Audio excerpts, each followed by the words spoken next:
Good afternoon and a very warm welcome to Orient Live for our final game of the year, but the season's just getting started and the O's are looking to continue their fine run of form as we take on Cambridge today, and we'll be bringing you all the action here on Orient Live. I'm Ollie Buck and I'm delighted to be joined by Orient legend Jabbo Abire and journalist Andrew Butler. Jabbo, it feels like we were here just the other day because, well, we were. But we're coming to the end of that festive period. But what a period it's been so far. We've been treated to some fantastic performances, some good and tacky displays. I'm just looking forward to end it today on a nice high. It's you can only play the teams in front of you, but again, it feels like a winnable tie here. But I think any tie would feel winnable with the form we're in. No goals conceded in 7 now, scoring goals for fun it seems. It's confidence is high. Yeah, definitely. I think what's most pleasing about the games that we've had over Christmas is that go away to Barnsley, who are 7th or 8th in the league, and then beat them 4-0 away, and then come to a game against Crawley at home, which you might be forgiven for thinking, okay, yeah, we've won this before the game's even kicked off, and occasionally we can struggle against teams further down the league, let's say. It's like that Burton game only a couple of weeks ago when we drew 0-0. Shrewsbury, we don't really need to go over old ground there, but Crawley was just such a comfortable 3-0 win and a really, really accomplished performance from the guys. So hopefully we can take the confidence that we've gained of scoring 7 goals in the last 2 games and keeping like 6 clean sheets in a row into today's game. Well, another strong performance would be a fantastic way to sign off the year, and another man who I'm sure will be looking for all 3 points is a certain Mr. Richie Wellens. Let's hear from him now. Cambridge to come. I mean, they've had a tough first half of the season. They had a very difficult start, but then have picked up. What can we expect from them? Yeah, again, every single game is tough. Every game is tough. So we respect every single opposition. We need to make sure that we're at it. But I think in recent weeks they've been improving. I think that Gary Monk's getting his ideas across now. So again, like any League One game, if you don't do the basics right, we've gone from conceding a few set plays to scoring a few set plays, and the dynamics within the game is not that much different. The difference is we lose 2-0 against Huddersfield and we win 4-0 against Barnsley because set plays play a little part of the game changing. When you score goals, the momentum of the game, the feeling of the game changes. The way that you can sell changes. So any League One game is tough. We respect Cambridge. We played them last year away from home. It was a really tough game. I think it was around the same. I think it might have been New Year's Day. Yeah. So they've got experienced players across the pitch. But listen, we've got certain weapons at the moment that are firing. So we want to cause them a lot of problems.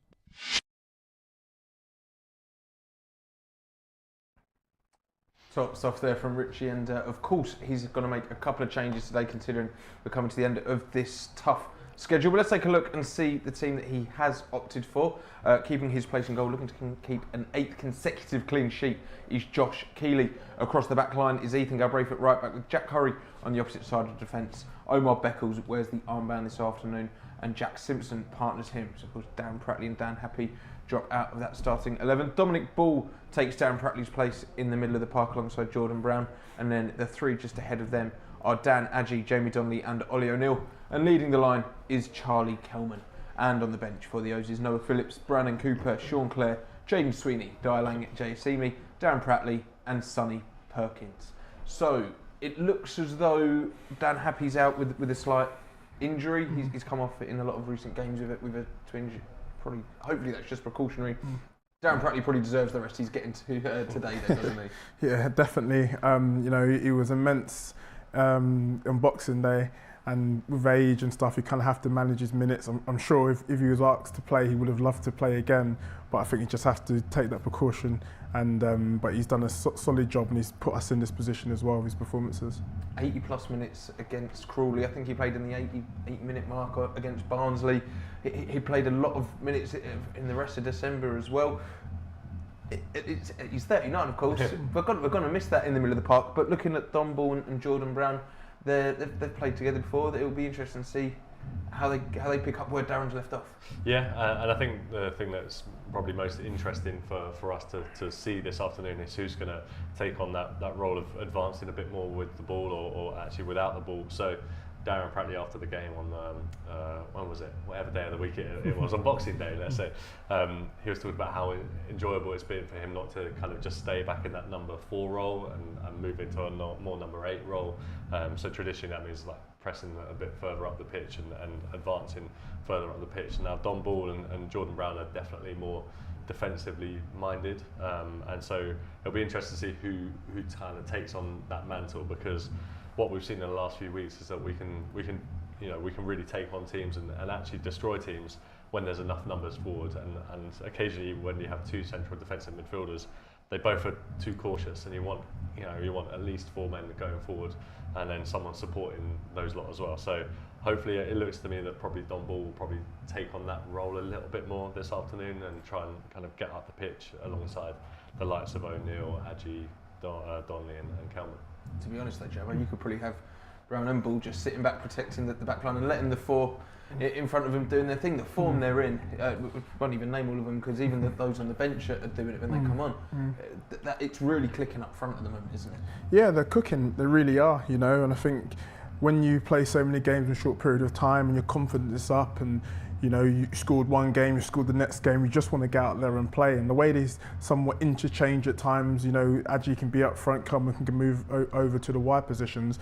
It's just the synergy just works, and everyone then goes back to the designated position. But the interchange and the confidence that we've seen in recent weeks is fantastic, and I just bet they just love playing together at the moment. Leading the line, of course, is in Charlie Kelman. We spoke a bit about him on Boxing Day, how much a goal can do for a player's confidence. He scored again against Crawley.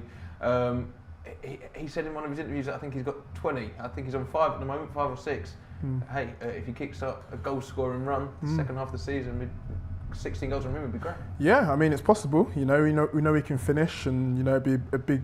He would want to sort of put his name on the map as a 20-goal season striker, and then the form he's in. You play these games in short succession. You can just keep picking up those goals. And he's on 6 goals in 21 games. He can score again. That's 7 before end of January. He could be on 10. Who knows? You know what I mean? So let it just continue. But I love his positivity, and I love that he's buzzing, and hopefully it continues for him. I like the maths with Jabba. It's a great new segment. So talking of attackers, then Kelman obviously getting the goals, but Dan Adji, he picked up the sponsors man of the match on Boxing Day.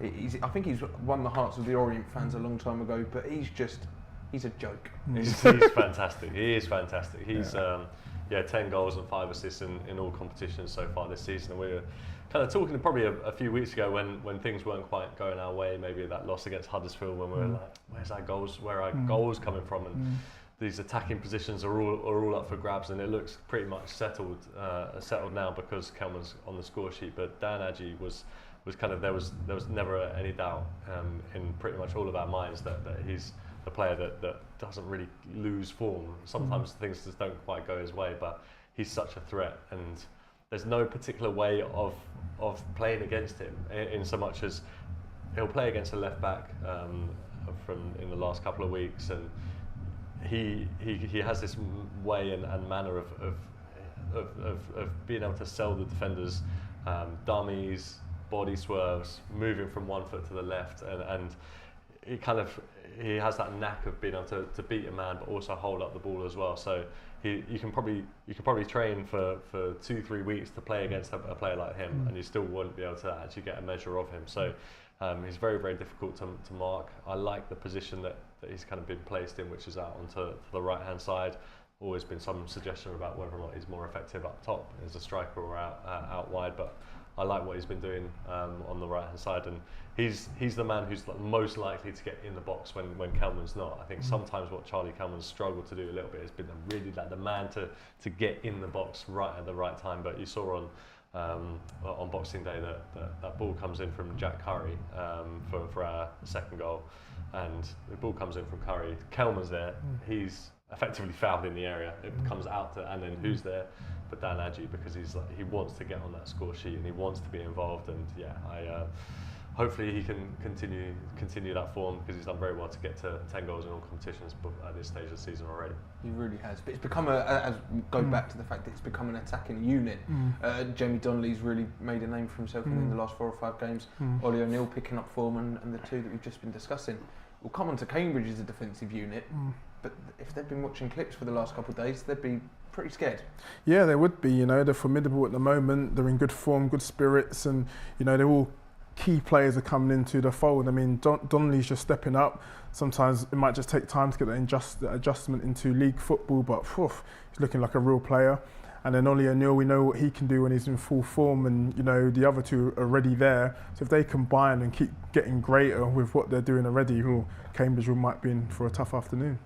Right then, kickoff is fast approaching. Of course, don't forget, if you're watching on our YouTube stream from outside of the UK, then you can watch all of the action here on Orient Live for just £10. If you're within the UK, then you can pick up an audio pass to listen along with Dave Victor and Matt Hiscock on commentary. Game kicking off at 3 o'clock, of course, and you can head over to the Orient website and pick up those passes from the match centre there. Right then, we're going to return our attention to the football very shortly, but first let's hear from a certain legend. It's Mr. Terry Howard. Terry, Cambridge to come today, our final game of 2024. Just give us an insight, first of all, into what a Christmas period would have been like when you would have been stepping out at this time of year. It's probably a little bit different to how they are now. We used to, not all of us, but some would creep back for a little drink on Christmas Eve. Never drink too much, but Frank Clark especially was aware that we probably were out. So we'd come in Christmas Day and there'd get a little bit of sweat on, get a little bit of drink and the Christmas turkey out of us. I don't think it affected us too badly because by and large our Boxing Day results weren't bad.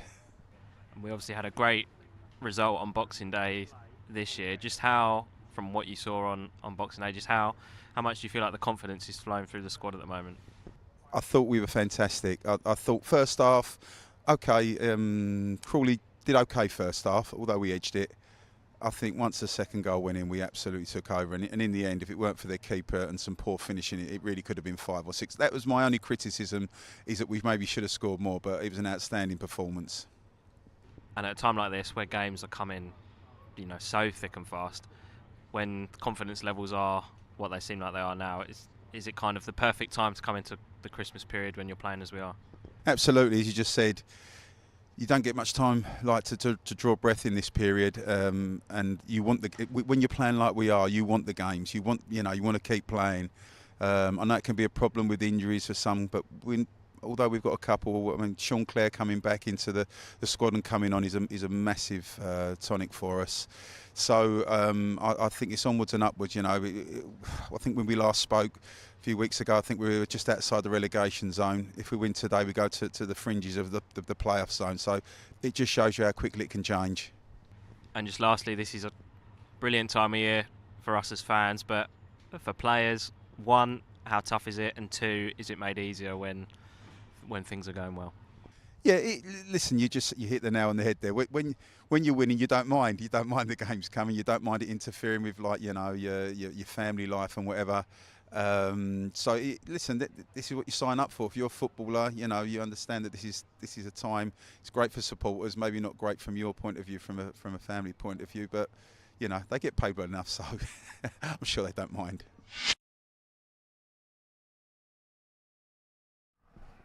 Right then, before we take a look back to today's fixture, we'd just like to remind you of an FA Cup third round tie taking place here at the Gotham Group Stadium on Saturday, the 11th of January. It's a 6 o'clock kickoff and all tickets are just £10.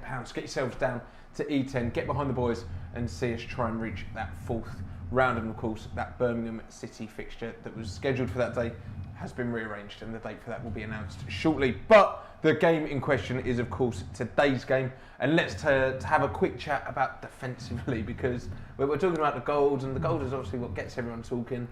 I think we've set a record that has stood since the 70s for a consecutive number of clean sheets. Jack Simpson's come in today, Dan Happy out, which might ask a question of the defence. They'll have to maybe readjust slightly, but they've been cruising. It's been, cruising is they make it look easy. I think they make it look easy because it's really, really hard work, keeping clean sheets, keeping everything settled at the back.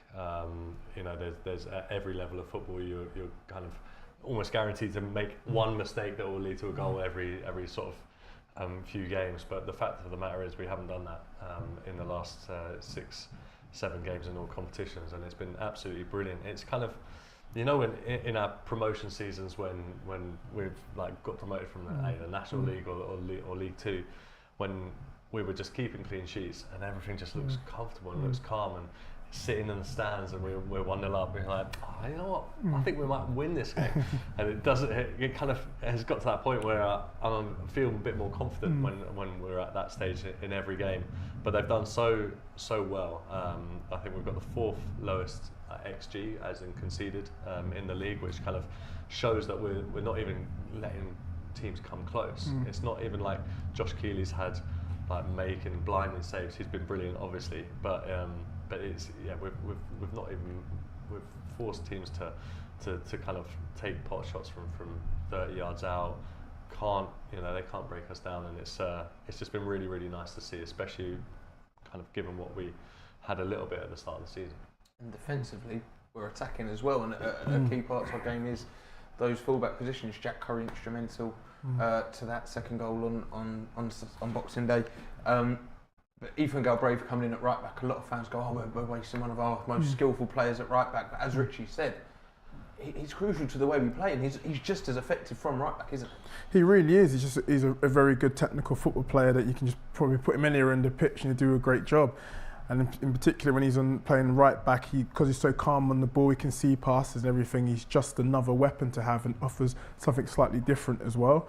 And to just join a defence that is just very together, they've got good synchronisation among them. You know, anyone can just slot in there and get with the pace really easily, and that's just very good from the training perspective. Let's watch some clips of him in recent weeks since he's come into that right back position, because we talk about him going forward, but as we see here, he's not afraid to put in a tackle. Defensively, he's sound. He gets forward and he gets shots away. He gets passes away. He does it all. Yeah, I mean, you know, because he's got that instinct of kind of being a forward-minded midfield player, any opportunity he smells, he's going to be dangerous and try and be attacking. He's obviously got that bite from obviously being playing in the middle of the park as well, so he can just add that combination to his game when he plays as a full-back. You know, and he's tenacious, he's aggressive, but then he's very calm in tight areas. He reads things well and tries to get forward at every opportunity, but sensibly as well. I mean, it's interesting because obviously Jamie Donnelly is doing so well in that number 10 position, so we probably don't notice him missing from there that much. But it's a great option to have both technically gifted players in multiple areas of the pitch. It's multifaceted. There's kind of an argument to and some managers occasionally can fall foul of this, of just going, right, what I'm going to do is play my best players, and it doesn't really matter where they play and it might be not in their preferred positions.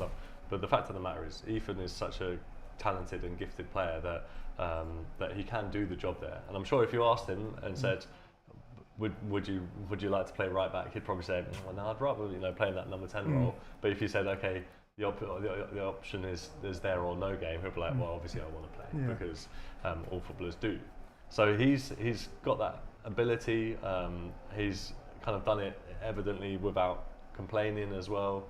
And he's playing in the back line, which is keeping clean sheets. And you go into the changing room after the game, and everyone will be giving the credit, giving the props to the defence as much as the attack, because they're keeping clean sheets, which is causing us to win games. I mean, I've only just remembered, and this is disrespectful to Tom James, but a massive compliment to Ethan Galbraith in that you actually forget how much of an incredible player we haven't even got in the squad due to injury. I haven't forgotten, because Tom James is his biggest fan, and if he's watching at home, happy Christmas. But it's just nice to have those players available. I mean, the same can be said on the other side, right? With Jaden Sweeney, he comes in for a couple of games, does an incredible job against Wigan, but then Jack Curry comes back available, and Curry's obviously got the nod for most part of the season. So it's a good thing that we've got going on in the squad, where lots of players can play different positions, because I mean, 2 years ago, Jordan Brown was there.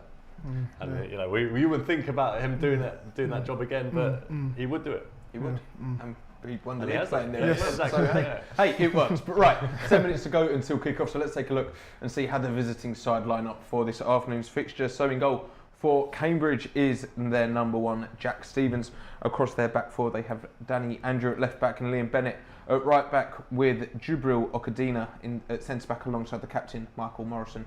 Moving into midfield, we have Jordan Cousins alongside Corey Smith, and then ahead of them is Sully Kaikai, Josh Stokes and Elias Kachunga. And leading the line is Dan Lundulu. And on the bench for Cambridge is Vicente Reyes, Kelland Watt, Zeno Ibsen Rossi, XO James Brophy, Taylor Richards, Ryan Loft and Brandon Njoku.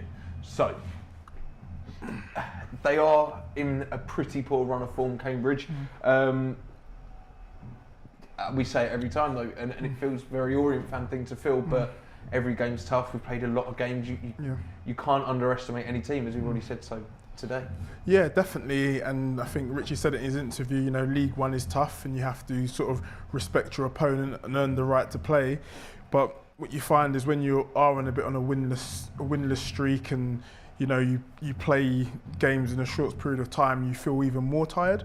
Whereas when you're winning and you're confident, you're winning games, you're scoring, suddenly you have more energy, and we have to try and make that count today. Because it's no wins in four for Cambridge. It's kind of opposite ends of the spectrum for us. That they similarly with Crawley, in that they look like they didn't have much confidence. You've got to capitalise that, haven't you? 100%, and a fast start is paramount. They played Charlton last time out. Charlton scored within 35 seconds. You know, and it kind of broke their rhythm, and that's what we need to do. We need to replicate that fast start, control the game, get an early goal, and then it could be another good result. Let's take a look at that goal alongside some of the others that they've conceded in recent weeks. But as we see here, Andrew, unfortunately, I think the goalkeeper you see in most of the clips isn't starting today. But they do look frail defensively.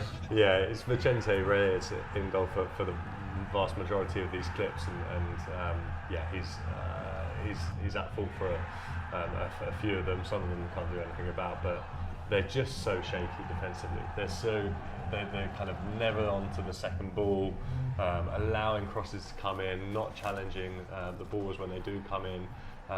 Yeah, teams have kind of run all over them of late, losing 3-0 to Cambridge, conceding 4 against Huddersfield a couple of weeks back.